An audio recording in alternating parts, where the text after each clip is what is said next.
and that is the stocks and shares. So just put it there as well. Now, my dear respected brothers and sisters in Islam, as you know, that zakat is due once in a year. So year in Islamic Sharia is the lunar year. Sharia has fixed only 1 year for zakat purpose. As far as the specific date is concerned, that is up to you, whatever date you are going to fix for yourself. But when you fix the date for yourself, so that is your permanent date then. But may Allah forgive and forbid, if you will go too down of nisab, so then once again when you will become sahib nisab, you can change the date. But as long as you are sahib nisab, mean in Islamic Sharia you are rich, so then that date of yours is incumbent upon us. You cannot say that 1 year you fixed the 1st of Ramadan and then next year you are saying the 5th of Ramadan and next year you are saying that the 10th of Ramadan. No, when you fixed 1st of Ramadan, that is your due date. So on that very date, you have to calculate whatever you have. As we mentioned, the gold, the silver, the currency of different denomination, different accounts like saving account, business account and whatever, and the merchandise or inventories, and the loans, some other people, they owe you because that is your money and that is your property. The 401k or the pension plan, and as I mentioned now, what? The stocks and the shares. So you will club together and then 2.5%. Now a question which my brother Mahmood asked last night and tonight brother Ibrahim, he asked about money coming and going. The thing is, Abu Hanifa rahmatullahi alayhi made it very much easy. Even though we say that 1 year must be passed on your money, then that is zakatable. But as you know, that money is going and coming. So for every single day you cannot calculate. You know what I'm saying? That today you have $10,000. Next week you got another $5,000, so then you will have another debt. Then after that you had another $2,000, so for that $2,000 you will be having another debt. How many debts you will keep? That is very difficult. So that's why the start of the year, for example, your due date is 1st of Ramadan. So your new year starts with the 2nd of Ramadan. And it will end with the 1st of Ramadan next year. So you are sahib nisab on the 2nd of Ramadan. And next year, on 1st of Ramadan, you are sahib nisab. Doesn't matter how much you had last year on 2nd of Ramadan and how much you have this year on 1st of Ramadan. But you are sahib nisab. This is must. That you are sahib nisab. Sahib nisab means that the amount which Sharia fixed for someone to pay zakat, or he is bound to pay zakat. So you were sahib nisab on the 2nd of Ramadan last year and on the 1st of Ramadan this year. In between, your money will be going up and down, up and down, up and down, as long as you have not gone down that nisab. Because if you will go down that nisab, so you are not bound to pay zakat, you yourself are poor. But as you are sahib nisab, so then you have to pay zakat for all that which you got. And brother Ibrahim asked that merchandise are coming and inventories are coming and going. So I told him that on due date, you have to find out that how much inventories you have. And as we mentioned last night, so keep in mind that the purchasing price of the due date of your zakat, date must be considered. Got it? As I gave you example, that for example, you bought something for $10,000 for your business, but on the due date of your zakat, its price went down. When you will go to market and you will buy that inventory now or on that date, so you have to pay only $8,000. So you are not bound to pay zakat for 10,000 but for 8,000. But if the price has gone up, that you have purchased it for 10,000, but it went up to 12,000 on your due date of zakat, then you are bound to pay zakat of $12,000. You got it? That is. Brother Mahmoud, your question is clear? Okay, inshallah. So, anyhow, that is one thing. Now, whom should be given zakat? So, for sure, it must be given to the poor. In Holy Quran, Allah subhanahu wa ta'ala mentioned 8 categories. إنما الصدقات للفقراء والمساكين والعاملين عليها والمؤلفة قلوبهم وفي الرقاب والغارمين وفي سبيل الله وابن السبيل فريضة من الله والله عليم حكيم. So Allah subhanahu, ayah 60 of Surah Tawbah, Allah subhanahu wa ta'ala says, إنما الصدقات. This alif lam in as-sadaqat, we call it alif lam lil ahd al-khariji. إنما الصدقات الفريضة or الصدقات الواجبة. Because there are 2 types of sadaqat and charity. One is farz and wajib, and the second one is recommended one. Like you are arranging iftar, or you are giving $1, $5, $10, $100 to some poor. That is nafal sadaqah. You would be rewarded. If you will give, you would be rewarded. If you will not, so you will not get punished for that. But as far as the case of farz and wajib is concerned, if somebody will deny it, he will lose his iman. And if somebody is not denying it, but he is not doing it, and he is bound to, so he will become fasiq. And he will be punished for that. So Allah said, إِنَّمَا الصَّدَقَاتِ لِلْفُقَرَاءِ. That is for fuqara, the plural of faqir. Wal masaki, the youth, the youngster. Listen. إِنَّمَا الصَّدَقَاتِ لِلْفُقَرَاءِ. So that is for faqir. Wal masakin. What is the difference between faqir and miskin? Imam Rahmatullahi alayhi says that faqir is that one who is asking for. He is begging. And miskin is one, he is poor but he is not begging. And another definition by Imam Abu Hanifa Rahmatullahi alayhi, that faqir is that one who has something but very little, which does not suffice him. And miskin is one who is not having anything. So now, for example, if someone has $10, so we can call him faqir. But if somebody does not have 1 coin even, so we can call him miskin. So anyhow, both of them, they are eligible for zakat. إنما الصدقات للفقراء والمساكين والعاملين عليها. This is the case. People are exploiting it. Yes, they have instituted organizations. Yes, and they put the youth therein. They have destroyed their education on one side, and on the other side, they are giving them salary from zakat money. And for their administrative cost, they are paying 65 to 70% of your zakat. That's why I never recommended it, to give your zakat to them. Now, Brother Ibrahim, he was talking to me. So I said the best way is, instead of giving your zakat to someone to distribute it, if you can, just find some time, go there. You know your country and you know the poor as well. So it will go to the actual deserving and eligible people. You got it or not?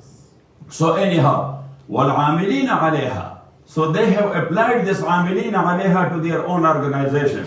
While that is regarding the government, the Islamic government, they have one wazarat or ministry that's called Ministry of Religious Affairs. Ministry of Religious Affairs. So religious affairs, so they are taking care of religious affairs. So if they are receiving zakat, so then they are paying the salaries of the department concerned from the zakat money.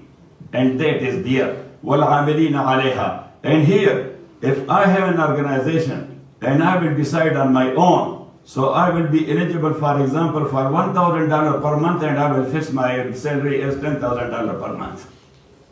You know what I'm saying? That's a cheating, my dear. And that's why. That's what I was telling Hafiz said last night, that the mullahs and the organization, they don't like me and I don't like them either. So anyhow, because they say that he does not eat nor allow anybody else to eat. So I say, why? Why you are eating something which is doubtful? So إنما الصدقات للفقراء والمساكين والعاملين عليها والمؤلفة قلوبهم. تعريف القلوب, that was a rule of the time of Rasulullah sallallahu alayhi wasallam. Prophet sallallahu alayhi wasallam, he was giving some of the zakat money to some tribal elders as well. Why? With an intention that if this guy will accept Islam, if this guy will accept Islam, the whole tribe will follow him. So that will be a support for Islam. Or if somebody had accepted Islam, but he had a leading quality in his tribe, Prophet ﷺ, even though himself was rich, but Prophet ﷺ was giving him as a good gesture some zakat money, that just use it for yourself, for the said purpose that he can grab his tribe towards Islam. Got it? That is called mu'allafatul qulub. And in this regard, there are only two cases of two people. One is both of them, they are the chiefs of their own tribe. One is Uyaynah ibn Hisn radiyallahu ta'ala an, and the second one is Muhsin ibn Fazara radiyallahu ta'ala anhuma. Keep in mind, Uyaynah ibn Hisn and Muhsin ibn Fazara, they both were the chiefs of their own tribe. Prophet sallallahu alayhi wasallam, he showed this kindness to them both, and later on their tribe, they followed them. They accepted Islam wholeheartedly. Not only they were giving their zakat to the national exchequer, later on they were sacrificing their life for deen. Got it? So my dear respected brothers and sisters in Islam, so al-mu'allafati qulub. But now when that was the time of Sayyidina Abu Bakr radiyallahu ta'ala an, Sayyidina Umar radiyallahu ta'ala saw one worker of the national exchequer that he is going somewhere and having a bag in his, two bags in his hand. Sayyidina Umar radiyallahu ta'ala stopped him. He said that, Assalamu alaikum wa alaikum salam. He said, where are you going? He said that, Amir al-Mu'mineen, give me this zakat money. I am taking it to Uyaynah ibn Hisn and to Muhsin ibn Fazara radiyallahu ta'ala anhuma. Sayyidina Umar said, come on. Yeah, because you know Umar nature, radiyallahu ta'ala. Yes. So Umar radiyallahu ta'ala, he brought them both and took them to Abu Bakr radiyallahu ta'ala. He said, قَدْ ذَهَبَ الزَّمَانِ. That time is gone, Amir al-Mu'mineen, when we were in need of these supporters.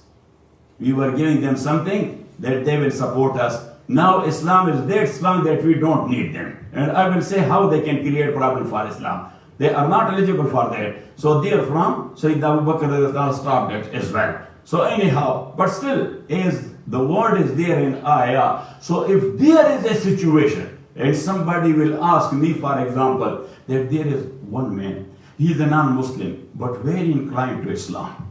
Even though he is okay, but how can we grab him towards Islam? So I will try to have, because I am a rich man. Look. Yes. From day one, I am standing in the house of Allah subhanahu wa ta'ala. From day one, I have never counted money that how much is in my pocket. Yes. Once in the store guy was asking me that you are coming here to this store and always you have money like this. If you lost it, so I said, lost it, so then what? I'm going to die after money or what?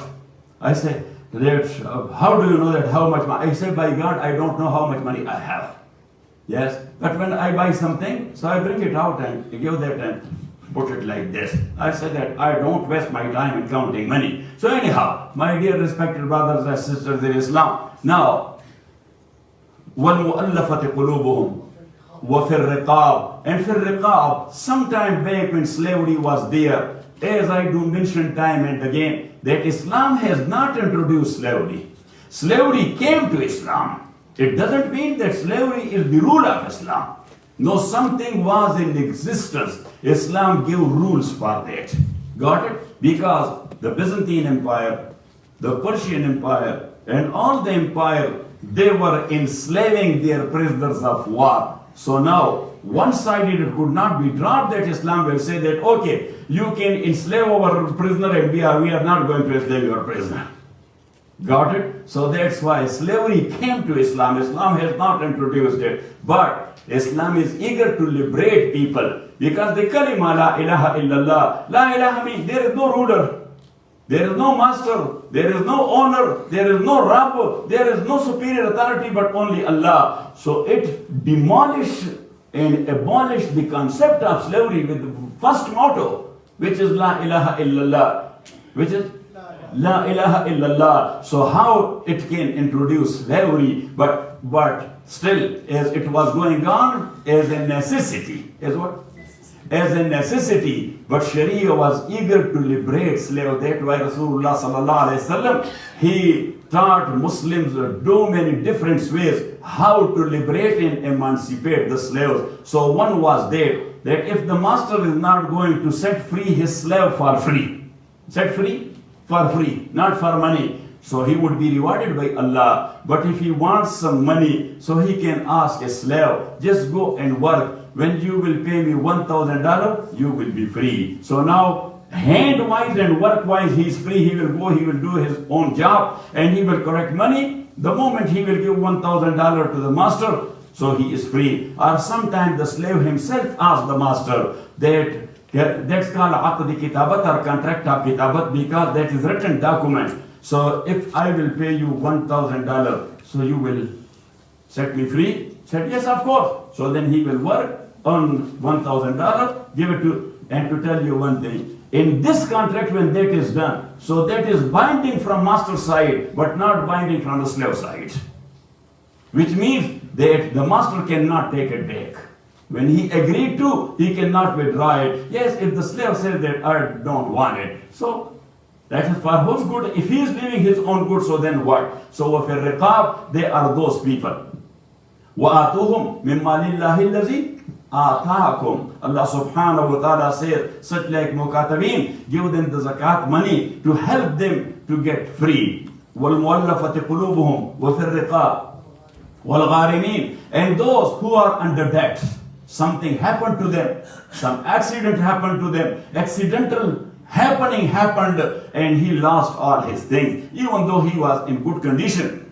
But now no more. But it doesn't mean that somebody will go to Las Vegas and will spin the wheel and he will lose a lot of things and he will owe a lot of money to the people, and then he will say that I'm eligible for zakat. So bro, you did jihad or what? So anyhow, what I mean, that impermissible thing he became under death. So he is eligible for zakat. And after that, وَالْغَارِمِينَ وَفِي سَبِيلِ اللَّهِ وَابْنِ السَّبِيلِ. And also in the path of Allah, which is according to all four schools of jurisprudence, basically the mujahideen. Because at that time, mujahideen were not paid. They were not taking salary. They were volunteers. They were what?